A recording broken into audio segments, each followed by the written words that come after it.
The cameras had stopped rolling, but the lights stayed on. Yu Menglong stood in the middle of the empty studio, surrounded by silent props and fading echoes of laughter. It was late, too late for anyone else to still be there. The air smelled of stale coffee and stage dust. He sat quietly in a director's chair, staring at the script in his hands, his eyes distant, his thoughts elsewhere. For a man who had spent his life in the spotlight, he looked strangely small in that vast room. Fame had built the walls around him, yet fear had quietly taken residence inside. No one noticed at first, not his team, not his fans, not even his closest friends. He smiled when cameras were on, joked with makeup artists, signed autographs with calm ease. But beneath the surface of the cheerful persona, cracks had begun to show. That night, as the crew packed away equipment, one of the lighting assistants recalled hearing Yu Menglong whisper to himself, "It's never enough, is it?" She thought it was part of a line from the script. It wasn't. It was the sound of a man trying to hold together two worlds, the one everyone loved, and the one that was quietly breaking inside him. In the months leading up to his death, Yu Menglong had reached a height many actors only dream of. His face was everywhere on billboards, commercials, and online trends. Fans called him the golden smile of China's new generation. Brands lined up for sponsorships. But behind every smile in front of the camera was exhaustion that no one could see. His schedule was relentless. Dawn interviews, late-night rehearsals, photo shoots, and fan events. The demand never stopped.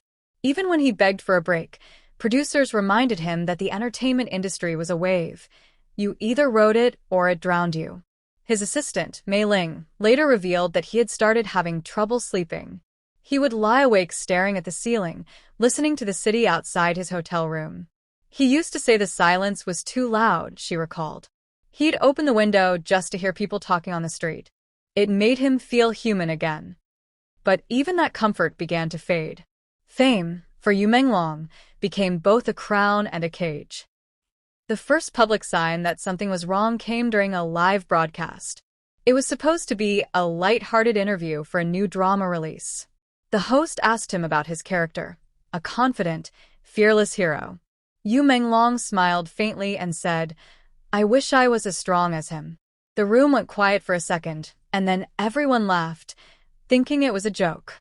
But the camera caught something the laughter couldn't hide, a brief flicker of sadness in his eyes, like a shadow crossing sunlight. The clip went viral that night, though no one realized it was a cry for help disguised as charm. That was the thing about Yu Menglong. He knew how to perform pain beautifully, but not how to confess it honestly. One evening, during the filming of what would become his last drama, a small moment revealed more than any press release ever could. It was a late shoot. The rain machines had drenched the set, and the crew was cold and tired. Yu Menglong's scene required him to walk alone under the artificial rain, delivering a monologue about loneliness. When the director called cut, he didn't stop walking. He kept going, out of frame, down the street, disappearing into the darkness beyond the lights. The crew thought he was rehearsing for another take, but when he finally returned, drenched and shivering, he simply said, "It felt too real to stop." The director didn't understand. But later, that moment would be described by those who loved him as the night Yu Menglong's reality and his role became one. His fear was not of failure, it was of being forgotten. The industry had taught him that fame fades faster than light, and he feared that if he rested, if he paused for even a moment, the world would move on without him. He once told a friend, "They don't love me. They love the idea of me." It was a chilling truth that too many artists shared but few dared to admit.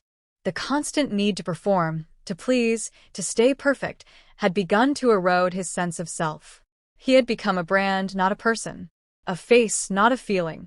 In private, he wrote letters he never sent, to his parents, his childhood friends, even to himself. In one, he scribbled, "I don't know where I end, and the image begins. Maybe that's why I'm tired." Those letters were found months later in a drawer beside his desk, never mailed, never meant for anyone to see. On the morning of his death, the world woke up to a storm. Social media exploded with disbelief. Fans refused to accept the news. His management released a short statement. Yu Menglong has passed away due to unforeseen circumstances. Please respect his family's privacy. But the silence that followed spoke louder than the words. Rumors spread about stress, exhaustion, betrayal, heartbreak.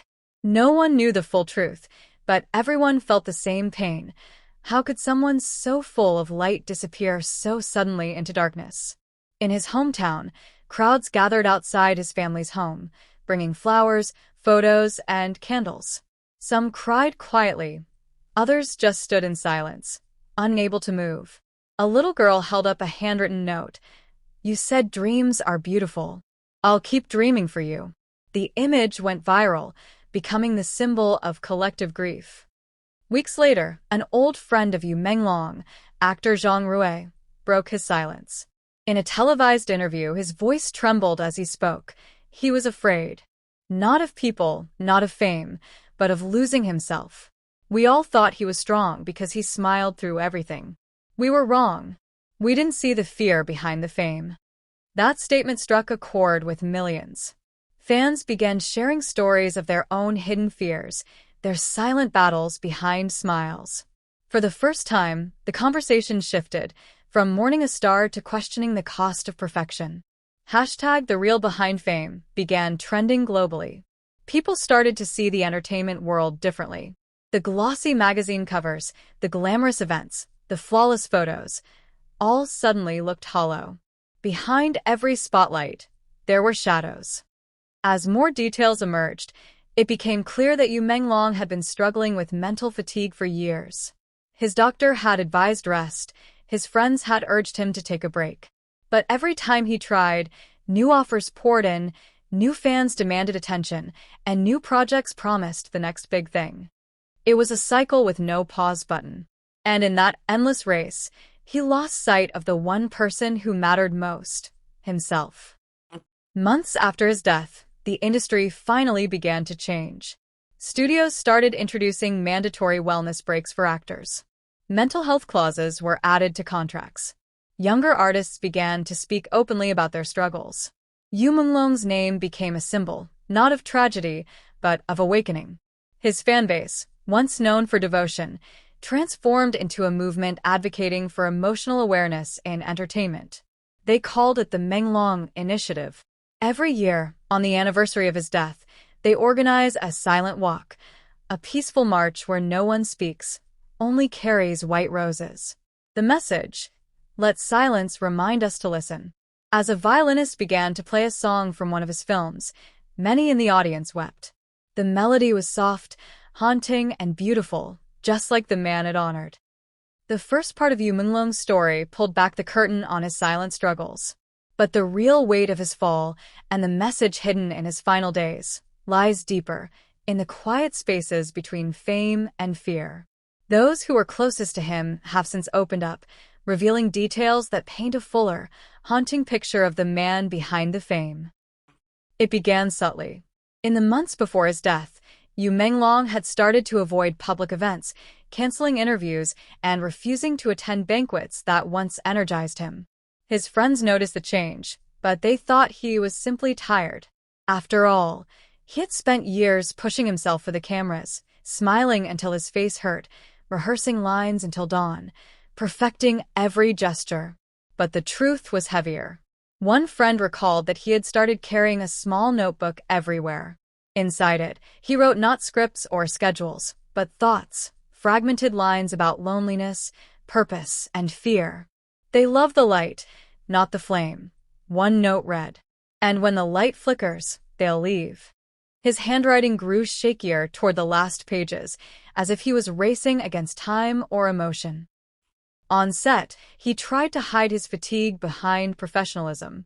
He was still polite, still gentle, still the Yu Menglong everyone adored. But those who paid attention began to see cracks in the facade.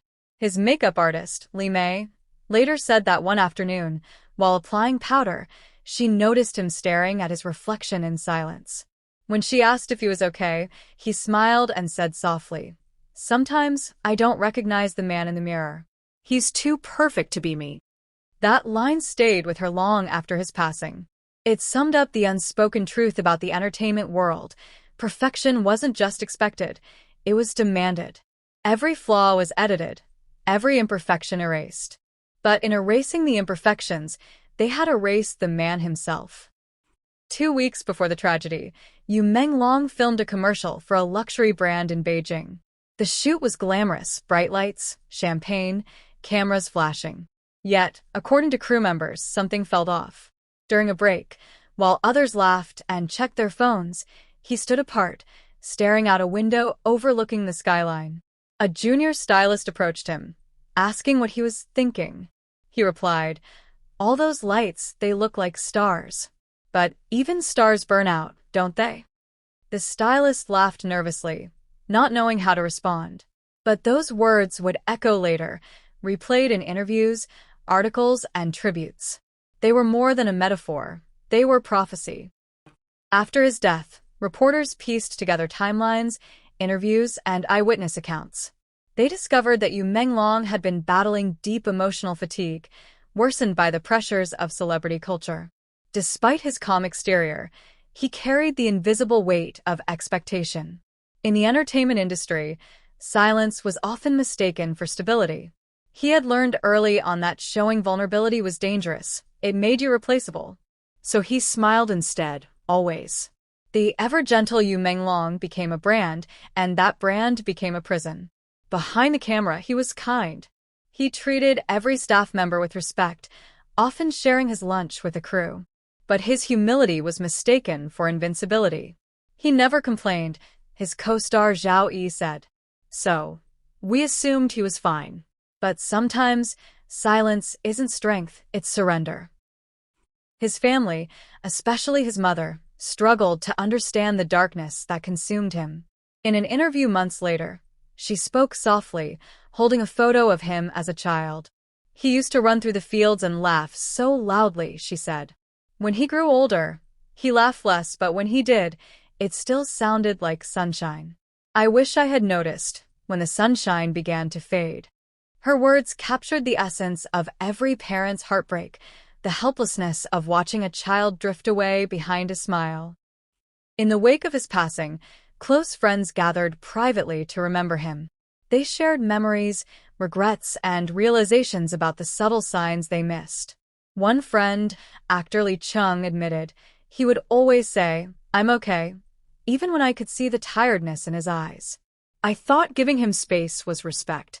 Now I know, sometimes love means breaking through silence." It was a painful confession that resonated deeply across fans and colleagues alike. One of the most emotional revelations came from a fan named Sherue, who had followed Menglong's career since his debut. She wrote a viral open letter titled, "To the Star Who Forgot to Rest." In it, she said, "You didn't owe us perfection. We just wanted you to be okay. You gave us comfort through your characters, but who comforted you? Maybe we all failed to look past the camera lens and see the man trying to breathe behind the fame." Her letter was read at a memorial event attended by thousands. Many wept.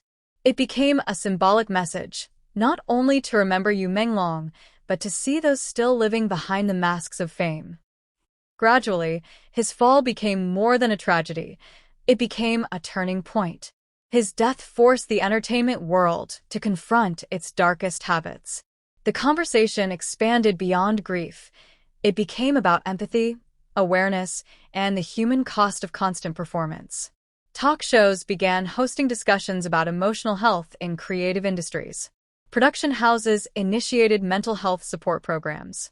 And on social media, hashtags like #ForMenglong and #ArtistsAreHuman2 trended for weeks. But the most touching tribute came from one of his unfinished projects. The director decided to release the film with an added closing scene, a quiet montage of Menglong's behind-the-scenes moments, smiling at the crew, helping a cameraman fix a light, laughing at bloopers. The final frame showed him looking directly into the camera, saying with a small grin, "Don't worry, I'm still learning how to live." Audiences cried. The line, unscripted, became one of the most quoted phrases of the year. It was as if he had left behind a message of hope hidden in farewell. Even now, Years after his passing, his story continues to stir something deep within people, a mix of sorrow, admiration, and awareness. His name is no longer just associated with fame, but with honesty, reminder that behind every perfect picture lies a human story full of invisible struggles. His fall revealed the truth that many avoid: success without peace is not success at all. In his final silence, Yu Menglong taught the world that fame, no matter how bright, can never replace the quiet power of being real.